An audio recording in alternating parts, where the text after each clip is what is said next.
Welcome to the Clear Admit MBA Admissions Podcast. I'm Graham Richmond, and this is your WireTaps for Monday, June 21st, 2021. I'm joined by Alex Brown from Cornwall, England, the site of the G7 Summit. Alex, how are things? Very good, Graham. Got a little quiet this week. So the G7 left town, and I'm going to guess that Joe Biden did not come knocking on your door to say hi to a fellow University of Delaware grad. Is that correct? I'm not sure why that didn't happen, but it didn't happen. You are correct. I did watch the same aerial display show that my alumni colleague watched, but that's as close as we got. Got it. All right. Well, I'm glad that you survived all those world leaders hanging out in your remote corner of the earth, which, must have been a strange thing given that, I did hear, oddly, actually, I should have mentioned this, the Australian Prime Minister was having a beer in one of our local pubs and insisted on just being in the bar having a beer. Wow. I don't know if this is public information or shouldn't be disclosed, but I just thought that was really cool. He has ancestors that came from Cornwall, which basically means he's got some dodgy relations in his family because they were shipped to Australia. Oh, boy. So that's interesting, though, that so you would not have been allowed into the pub at that time. Well, I don't know that. I actually think he made a point of just going in. Interesting. That's cool. Yeah. Huh. Being with the people. Yeah, because someone told my wife about it anyway. So, yeah, I thought it was really interesting. Very cool, very cool. Cool. So Carnegie Mellon University's Tepper School of Business continues to sponsor the podcast, which means that either they love what we're doing, or they just maybe have never listened. So we don't know, but we're going to hear from them, and then we're going to get on with the rest of the show. So this is let's hear from Carnegie Mellon. Carnegie Mellon University's Tepper School of Business has the #1 online MBA program according to U.S. News and World Report. Why? Because Tepper MBAs are taught to thrive where data analytics, technology, and business intersect. At Tepper, students learn the latest analytic and management skills to not only lead but succeed in an increasingly complex business world. You'll learn from Carnegie Mellon's internationally renowned faculty in a vigorous curriculum and enjoy globally networked career and alumni support. Earn your MBA in one of 3 formats built to fit your lifestyle. There's never been a better time to earn your MBA. For more information, go to cmu.edu/Tepper. That's Tepper. All right, so give me the week recap, Alex. What's been going on the MBA admissions front, holding G7 stuff aside? Well, actually, I mean, we're at that time of year. Things are super quiet, Graham. As far as I can tell, in terms of what's going on for this season, I think people are starting to figure out sort of applications for next season. We talked about this a little bit before. There will be some movement on wait lists as we get closer to that sort of pre-term time. And even when folks start arriving and the numbers don't quite add up, there might be a little bit of movement on the wait list. But it's going to be very small movements at this point. What folks need to recognize is schools will still overadmit a little bit, so they'll still have a few more folks in their class than they want because they know 1 or 2 folks are going to drop off at this point. Basically what needs to happen is more folks need to drop off than the schools anticipate in order for them to go to the wait list. All right, so that was your pep talk for the waitlisters today? Yeah, not particularly positive. But I mean, it is true. There will be, drips and drabs of movement going forward. But you actually remind me of, we talked about this earlier, but there's when I worked in admissions at Wharton at the same time as you, I remember, sometimes schools over-admit, and I remember the admissions director had to go and offer up like deferrals to people because she was just looking for a way to lower that number because there is a capacity limit, in terms of classroom size and everything. So, yeah, we'll see. I think, this year's a little strange just because COVID still in various parts of the world is throwing a curveball, right? So it's, we'll see what happens. But best of luck to anybody that's on the wait list. The other big thing, Alex, as you know, is that schools continue to release their essay topics and we continue to analyze them. Or I guess I should say you, because I haven't really been as involved in that process, but we've released essay topic analyses for Columbia, Michigan, and UCLA Anderson over the last week or so, because all of those schools have published their topics. And so we break down the questions and try to give people information on how they might approach answering those questions. And if you're keeping score at home, we've also recently, and I say recently over the last few weeks, run out our essay topic analyses for Berkeley, Cambridge, Harvard, LBS, and UVA Darden. And so stay tuned for more of those Alex, any thoughts on essays? I know you've been helping out behind the scenes on some of the analysis of a recent a recent batch. Yeah, tell me about that. The process is someone smarter than me on our team does the essay topic analyses, and then they're generous enough to share with me their interpretation, and then I just email them back afterwards and say it's absolutely fantastic. But I mean, this morning's was Stearns, and I was like, wow, these guys absolutely want to make sure you're not recycling essays from other schools, because their essay topics are completely out of left field. I mean, they're interesting, and I get the value of what they can get out of these essays, but surely no one else is asking them in the same manner that Stern is. Well, they are downtown in New York in the kind of artsy neighborhood, right? They're in the Village. And so they've always had a knack for coming up with cool. I actually still remember for many years they had an essay which was not an essay at all. It was like, use a piece of paper, 8.5 by 11, to make a collage or write a poem or draw a picture, do whatever you want with that piece of paper to tell your classmates something about you. And that always was a tricky one. They still have something similar, right? It's like basically give us 6 pictures and then describe them. Yes, yeah. They eventually shifted to a slightly more focused, like this 6-picture thing, which is cool too. I think it's a lot of fun. Yeah. So we'll read your analysis. That'll with great interest. I think that'll probably it might be on the site already as this podcast airs. So yeah, stay tuned, everyone. Alex, we got an audio clip from someone who listens to the show. Who they sent, we had asked for audio clips for people to tell us like why they listen, what they're doing when they listen as a part of our 100th episode celebration. And this came in after the deadline, but it was a nice clip, and I, feel for the guy. And so I asked Dennis to drop it in. So we're going to hear from a listener, and then we'll move on with some other stuff here.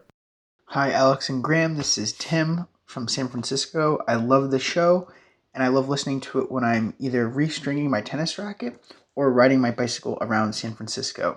I'm also glad that I am at least the third person that I've heard you cite on your show that listens while riding their bike around the city. So keep up the great work. Thanks for all the good content, and looking forward to applying to business school this upcoming fall. All right, so Alex, I know you haven't heard the clip that just aired, but it was funny because the guy rides his bike around San Francisco and listens to the show. So another activity that people are pursuing while tuning in. I did want to thank that person for sending it in. We love those clips, and we'll probably always find a way to throw them into an episode if anyone else is so inclined to send one along. Over on the website these days, Alex, we've been running out the last of our Real Humans alumni series, where we just try to take MBA grads who have cool jobs and profile them so that people who are applying to business school can kind of see what's down the road, right? So this week we ran out someone who works at Mondelez Craft. She's an MIT grad from the class of 2018, and she's a senior manager in commercial finance for that entity.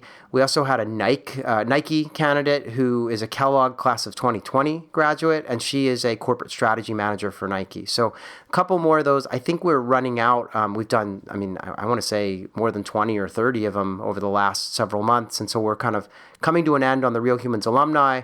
We're going to turn our attention to another Real Humans series that's going to focus on like numbers and just information about the people in these classes at top schools, some of the key statistics. I think it's going to be called Real Data of MBA students or something. So stay tuned for that. Alex, we've got these essay events coming up next month too. I'm looking forward to it. We've got 3 Wednesdays in a row. So July 14th, 21st, and 28th. And you got to sign up in advance. They're at noon Eastern. We're going to sit down with admissions directors from a handful of top MBA programs and ask them all about their essay questions. I'm going to MC these things, so that means I got to actually start getting familiar with their essay questions and come up with some really good creative questions to ask them so that I can help everyone who's tuning in to sort of get a head start on their essay writing. But that should be fun. Be sure to go to clearadmit.com and sign up. Alex, we might need your help on some of those. I don't know. We'll see how that all unfolds. But I know you've, in the past, helped us with some of the breakout rooms because the schools all do individual discussions with candidates who are interested right after the main session is done. So that'll be fun. How's signups looking? That's already, Mike actually on our team shared, there are hundreds of people signed up for these things already. So it's nuts. And we're a month out. So nice. Yeah, they'll be busy. It'll be fun. We'll continue to do Clubhouse every Thursday. Note that's a new day of the week that we're doing it, every Thursday at noon Eastern. So we'll continue to be on Clubhouse. Oddly enough, it's the same day we're recording this podcast, so it's right. like in an hour. Yes, that's right. That's right. Or at least last week's is in an hour. Go figure. Yeah. So I hope you're ready for that, actually. All right. So last thing before we get into our WireTaps portion and the candidates that you selected this week, we got a review, and it comes from Australia. And the title of the review is Awesome Info, Accessible Hosts. It's a 5-star rating, and the candidate wrote, very informative discussion and tips on all things MBA. The hosts are incredibly accessible via multiple mediums and extremely generous in sharing their wealth of knowledge. Keep up the great work, gents. So that was cool to get a review from Australia. So we have at least one listener down there. That's good. I'm going to part with a bit of knowledge for this very kind gentleman. It's media, not mediums. Oh, that's true. Good How catch. about that? Yeah, all right. So listen maybe to our podcast and you'll learn something. at least one thing each week, yeah. So, all right. So, as always, if anyone has any questions or wants to just write to either of us, you can just send an email to info@clearadmit.com. Use the subject line WireTaps, and we will answer your questions or talk about you on the show, whatever you need. So, reach out if you feel like it. Alex, without further ado, shall we dive in and get into our candidates for this week? Let's kick on. All right, so this is WireTaps candidate number 1. This is an ApplyWire entry from a guy, a male candidate who's going to be entering business school with any luck in the fall of 22. He's got 6 schools on the target list, and those schools are Berkeley, Harvard, Stanford, UCLA, Wharton, and Yale. This candidate did some work for Teach for America, then went and did some work as a software engineer and has also done some product marketing. They want to get into tech and or nonprofit social impact after business school. And they indicated a handful of kind of ed tech or, different companies as targets, including Coursera, Udemy, Springboard Collective, and Edmondo. So some cool targets. GRE score is a 326. GPA is a 3.7, and they have 7 years of work experience. This candidate is in California and would like to stay there, so that's probably why we see Berkeley, UCLA, and Stanford on the list. They indicate that they love the podcast and that they are a biracial, underrepresented minority, male, as I said. They majored in philosophy at Berkeley / UCLA. So I don't know what that, well, I guess they went to both, they must have transferred or something, right? So in any event, they gave us a ton of information about their career to date, some of their current extracurriculars. So I don't know, Alex, if you'd be willing to share any of the, ideas they shared, or, they even talked a little about their career plan and kind of ed tech possibilities and things. But what do you make of this candidate? Because there's a lot to chew on here. Frankly, I think they're extraordinary. They said somewhere, homeless background growing up. I mean, I guess my point is, it seems like they've come very far. Agreed. And the reason why I bring this up is, you work 3 or 4 years, 5 years post undergrad, and you're in a certain job, whatever, and it's now time to get an MBA. That's very good. And you've got a lot of candidates in a similar sort of position, and all competing for these spots. That's very good. That's kind of how the world works. But what we often don't look into is how far has someone come to get into that position. So candidate A may have, had a very fortunate upbringing like I had pretty much everything handed to them, did all the right things, but the right things were always available to them, right? And lots of folks are fortunate enough to be in that position, and you can't discriminate against those folks. They did all the right things. That's fantastic. But then you also get folks that weren't provided all the access and the equal access along the way, but strived and made the most of what they had, and then ultimately were able to become very successful. So to me, this person falls squarely into that second bucket, and as a striver, clearly should be rewarded for the trajectory, or whatever the right word is, of that pathway. and so forth. So quite frankly, Graham, and we could go into the idea, to the notion that they were in Teach for America. They were first out of 800 on some project. They then went into software development, and they were extraordinarily successful there. And then the next step, and it just seems like wherever they've gone, they've been fantastic. So at the end of the day, Graham, top brow candidate in my book. Yeah, and I think you're actually hitting upon something that's increasingly of import to admissions officers, and that is to figure out, like how much grit and, as you said, is someone a striver? What have they been able to overcome along the way? And that's increasingly valuable, I think, in the admissions world, and especially against this landscape of, a lot of schools are waiving testing requirements, or it seems like every day there's a new leading MBA program that's kind of saying, well, we'll be, you can apply for a waiver on the standardized tests. And so I think schools are looking for other ways to measure candidates and their potential. And I think, this is an interesting case. This person was homeless for a time when they were young.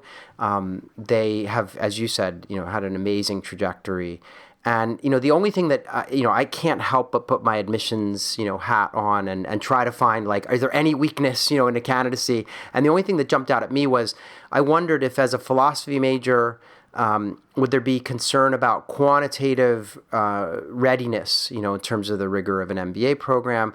But, they have an 89th percentile on the GRE and the math section, which is pretty darn good. So I feel like they're probably okay, and I haven't seen their transcript. Maybe they have calculus and stats and econ or whatever on the transcript anyway, and have great grades there. But presumably, Graham, they're in a pretty technical role, or at least they have quite a lot of good technical experience. And I know that doesn't tend to replace the academic transcript, but nevertheless, it shows they've got the chops for numbers and stuff. Yeah, I'm just not, given everything else in this profile, I'm not overly worried about it. I think this person's going to write their ticket. They have an interesting background. As long as they execute, on the applications. The one thing I did want to call your attention to is that it seems like their current outside activities or, kind of community service or hobbies, it seems like a lot of it's a bit more informal, or it did from the initial post. And so I actually asked them about this, and they wrote back and said that, that they have played piano for 20 years, that they're an avid fisherman, that they, lead an adult softball team of 15 individuals. So they are doing some stuff, and they also do some mentoring. But again, a lot of this is informal. So I don't know, do you have any advice for someone, when your activities are pretty much informal? It's not like you can be like, oh, I've worked at, Habitat for Humanity or some, famous charitable organization, and you have dates and even a specific role and maybe even a letter of recommendation that's coming from someone who's sort of supervised you there. What do you do when you're in more informal kind of activities? Yeah, I mean, I guess it can be more challenging, but I guess I'd throw two pieces of not necessarily advice back, but thoughts. Yeah, thoughts more so. One is, there might be content from these informal activities that become fodder for the essays, right? Yeah. So if you're talking about the most famous essay on the planet, which he'll need to write, what means most to you and why, then he's probably going to work in some of this mentoring stuff that they've done along the way, and so on and so forth. So looking at how you could weave some of the content into the essay structure, obviously is a way to deal with that. And I would also say only do stuff about which you're passionate. So, I mean, I love the idea of Habitat for Humanity and folks doing that, but I hate the idea that some folks are doing it just to check the box rather than I really want to contribute and do stuff and do it in this sort of context and so on and so forth. And it seems to me that this type of candidate is only doing stuff that they're really interested and passionate about. Although being passionate about fishing, I'm not sure about that. I love to eat the fish once it's caught, but I actually take my boat out and just drive around. I can't be bothered to put a line in the water. And what I'll do is I'll come back from my fishing trip, then I'll go to the fishmongers and say, look what I got. Yeah, it's but this person, I mean, this guy is a serious fisherman. He's literally caught every local species that is available in California. But to me, dude, this guy, whatever they do, they're serious about it. Yeah, it's all that out. comes through in all that they've told us, and that's what the AdCom's going to like. Yeah, agreed. I'm convinced of that. Yeah, so great candidacy. I want to thank him for sharing his profile on the site. I just think it's so interesting to read about this stuff and for other applicants to see like what people have done. And I think sometimes a light bulb goes off and people realize, oh, I should talk about that too, or like because this is a really thorough profile that they provided us with. Yeah. All right, so best of luck to that candidate. Hopefully he's tuning in and gets to hear this review. Let's move on and talk about WireTaps candidate number 2. So this candidate has just 3 schools on the target list, and they're going to be applying for, again, fall 22. The schools are Columbia INSEAD and University of Chicago Booth. They have been working pre-MBA career in PWM was the acronym that was given, which took me a second, but then I realized stands for Private Wealth Management. Post-MBA, they want to get into investment banking. GMAT score is 740, GPA a 3.4. They have 6 years of work experience, and they are located in Southeast Asia. They did indicate in the notes some really important information, and that is that they're a reapplicant who applied to both Booth and Columbia for this past cycle, but they ended up getting waitlisted and rejected. And they did have interviews in both cases, but I guess it was maybe round 1 for Booth, and then they applied in January for Columbia, and they're wondering what may have gone wrong. They also, maybe it's around timing, so we can talk about that. But they also did ask us a question, which is, what about, like, what's the best reapplication strategy? They're worried about, like, recommendation letters and, just this whole thing with timing with respect to Columbia. And so I'll let you kind of weigh in on this stuff, but they had a number of questions. They were also worried about how much work experience they have, 6 years now, soon to be 7 if they apply this coming year. So, I'll let you tackle those things, recommendation letters issue, work experience, and kind of timing of reapps.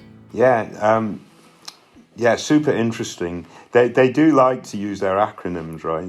It's quite funny. C and B were for the schools, PWM, Private Wealth Management, then FWIW. That's for what it's worth, Graham, in case you were questioning that one too. I knew that one. Yeah. Just checking. Obviously this is a super smart person. They've done well. Their GMAT's very strong. They working in private wealth management. So let's pick off each of their questions as they come. One, in terms of last year, I can see how they were tripped up, right? So perhaps with the first school that they applied to, which was the first school? Was that? They applied to Booth right after they took the GMAT in round 1. Yeah, so they applied to Booth right after they took the GMAT. So they admitted that maybe their application wasn't as strong as it could be because they didn't necessarily prep it well or whatever that might be. So that could have derailed them a little bit. Maybe they sort of fall into a slightly overrepresented bucket. So even with the good numbers, they just didn't stand out because the execution wasn't perfect. They got their execution up to speed by the time they applied to Columbia, but applying to Columbia in January is just not a good idea for anybody. Yeah. Not only are you not applying early decision, but you're not even applying early in the rolling admissions. So you're telling Columbia that, you know what, I've got no other option, so I'm going to toss in an application to you and see what you say, and this is what they say. Right. Absolutely, as a reapp, you can fix the Columbia issue by getting into that early decision. And surely with the Booth issue, as a reapplicant, you've spent a lot more time thinking about this stuff, so you will come back with a much better executed candidacy. Mm-hmm. But again, all reapplicants in my book need to apply in that first round. Don't come back in round 2 or in January in Columbia's thing and then wonder why you tripped up again, because you will trip up again. Yeah. So that's that. I get so a couple of other things. To the extent that they can show some development over the additional year. I know this person's a little bit further on in their career, 6 years now, 7 years of experience. But maybe they could talk about some additional interesting projects, whatever it might be. And again, I recognize that during the COVID situation, that might not be as accessible, but hopefully shows some kind of progress over the year. And then as you're applying as someone with 7 years of experience, you really do need to articulate a couple of things. Why now is a good time for you to get an MBA? So there's still a good opportunity. You want to transition into investment banking, and you see this is the right pathway to do it. But also show that you will be someone who's going to be fully engaged in the MBA experience. To me, that's sort of standard for an older candidate, that they need to do that. So not just showing up to classes and checking the boxes in that regard and doing a bit of recruiting for investment banking. But what clubs are you going to get involved in? How are you going to improve the community there for other folks that are going to be there? The stereotype older candidate just doesn't do this stuff, right? So making sure that they do that.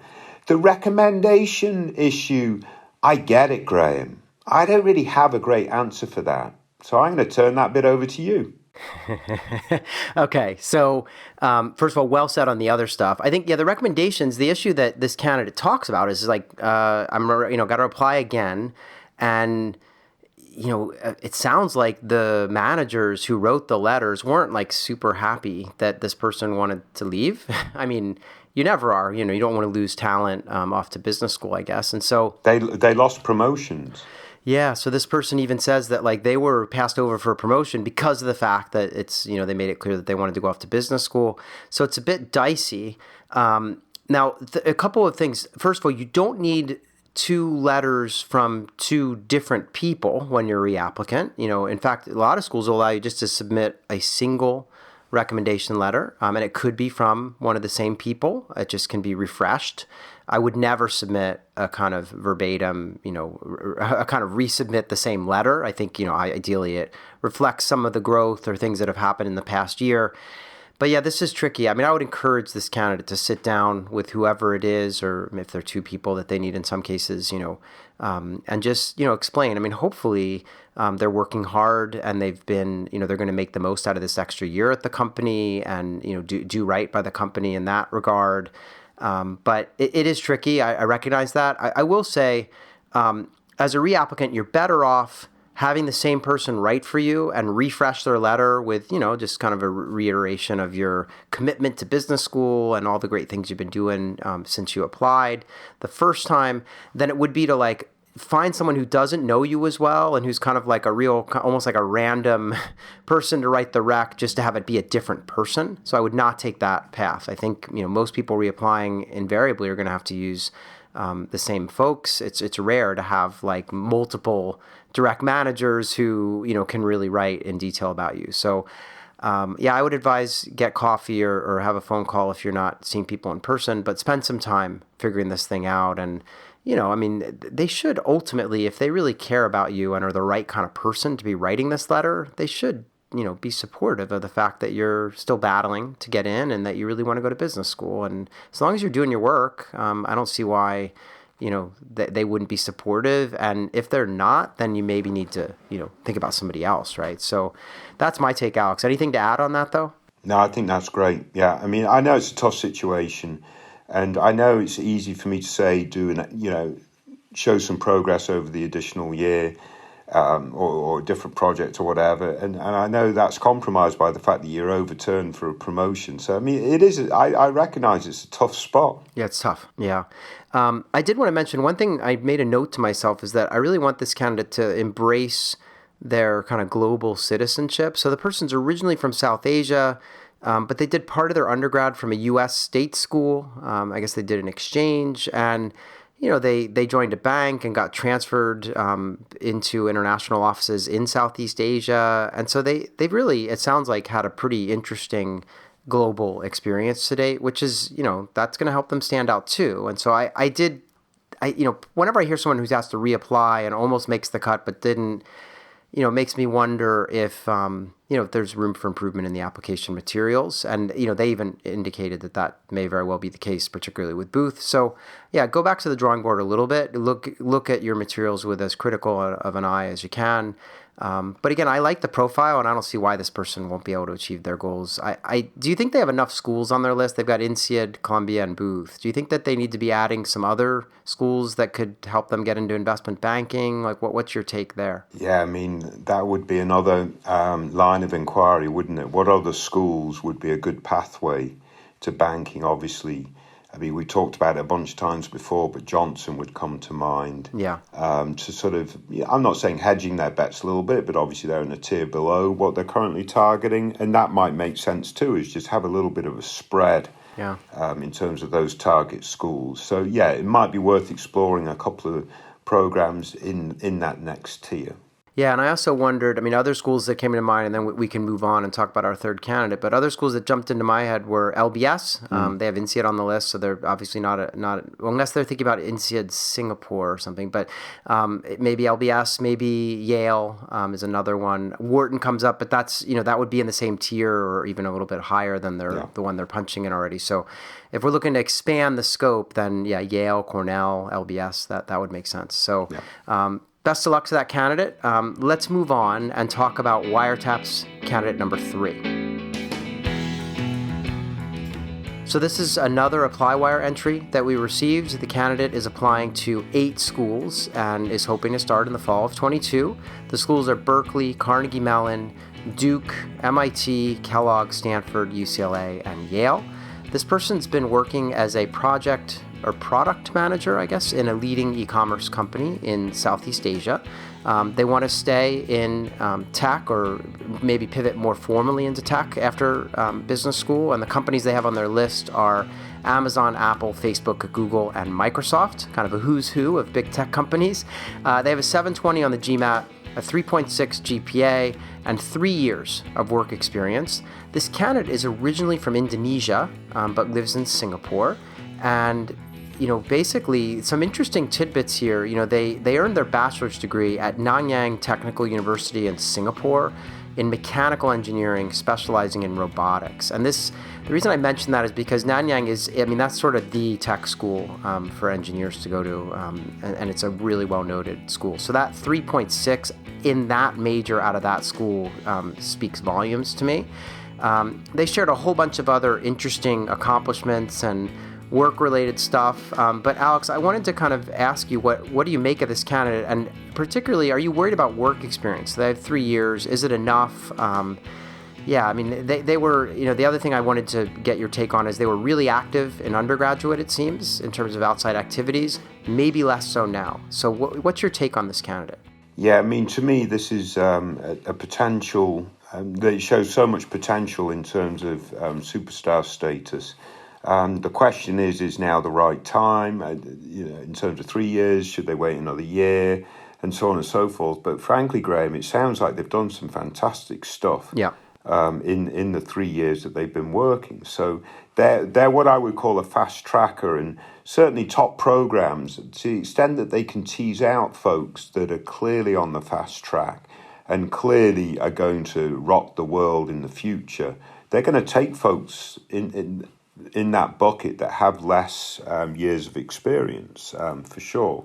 So, quite honestly, I think this person sets up to be a very strong candidate in that regard. I mean, quite frankly, I'm not sure what I was doing picking these candidates this week, because they're all ridiculously strong in one way or another. So we're not just talking about the ordinary universe here. But yeah, super strong. You added the tidbit in terms of their undergraduate performance and so forth, combination with the strong, relatively strong GMAT, I suppose. I'm not sure what the holes are. Now, if you're super busy in undergrad, in extracurriculars, and you're a leader on campus, to me that shows, again, you're a leader on campus, you're a leader, you make things happen, that's very good outside of what you have to do, i.e. go to classes and stuff. The fact that drops off a little bit during your work, you can account for that if you're super busy. Like, we can't expect someone we obviously don't know this particular individual's direct situation, but if someone's working 70 or 80 hours a week, maybe they don't have the wherewithal at this present time to be doing, leading activities in outside of work. But the fact that they have a pattern of doing it when they could do it says to me as an AdCom, well, I still think they're a person that's going to get involved when they come on campus, and they're going to be a good human being going forward in life, and so on and so forth. So I'm not as worried about that. But anyway, I'll turn it over to you. I like this guy. Yeah. Yeah, I mean, that's actually an important point, though, that you're making, which is that not everyone's going to have an entire portfolio of current activities. And, while it can be great to have that, if you don't, the next best thing is to be able to demonstrate a track record of, really great involvement as an undergraduate. And, if you're doing great things at work and working long hours, et cetera, then, I think the admissions committee can recognize that, okay, if this person comes into our program, they're going to be active. They have a track record of when they're in a university environment being really active. And it's not like this person's doing nothing. They do have a few things that they do. It seems somewhat less formal than all the stuff they've been doing as an undergrad. But I get that. So the only other thing I was going to say is, we don't know if this candidate is male or female. We know that they're in Southeast Asia. They're in Singapore, originally from Indonesia.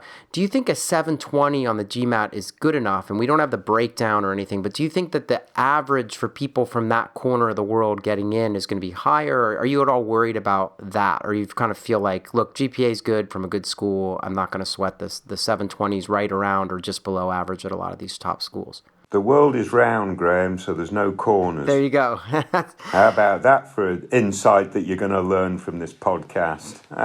Oh, man. Yeah, all right. Yeah, you're back up on stage with your Wharton, stand-up stuff. Yeah. All right, so, okay, but seriously. I mean, you make a good point. Someone with their academic experience, the GMAT doesn't stand out. Now, it's a ridiculously high score to the general universe, like sure, for folks like myself or something like that.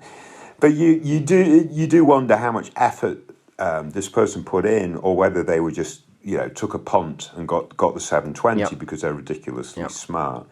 If that is the case, i.e. they took a punt and got a 720, maybe I'd encourage them to go get that 760 with some preparation. But if they did work hard and got the 720, I think they've got a lot of other stuff that says they're super smart. Yeah. It's interesting. I'd love to know if they've taken the test more than once and what the breakdown was. But again, they could get into some of these schools on their list without a problem with the existing stats. I mean, I think some of them, in particular, if we, CMU